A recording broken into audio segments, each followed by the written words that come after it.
মুজাহিদুল ইসলাম ভাই প্রশ্ন করেছেন, নামাজের ভেতরে ফিস করে দোয়া পড়া কতটুকু জায়েজ?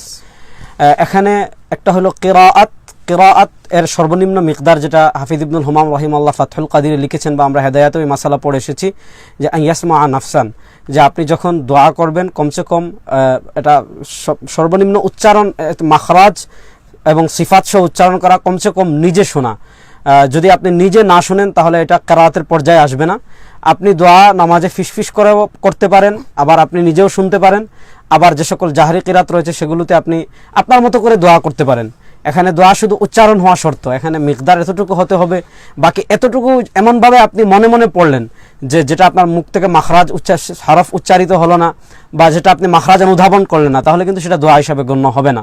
বাকি অন্য সময় আপনি যে মুখে উচ্চারণ করলেই দোয়া করতে হবে এমন না, বরং আপনি যদি আপনার হৃদয়কে আল্লাহর দিকে ধাবিত করে, আপনি হৃদয়কে আল্লাহর দিকে মনোনিবেশ করে আপনি যদি হৃদয় দ্বারা কোনো জিনিস চান, তাহলে আল্লাহ রাব্বুল আলামিন আপনার হৃদয়ের অবস্থা, হৃদয়ের খবর আল্লাহ রাব্বুল আলামিন জানেন, সেইটাকেও আল্লাহ রাব্বুল আলামিন অবশ্যই সাড়া দিবেন।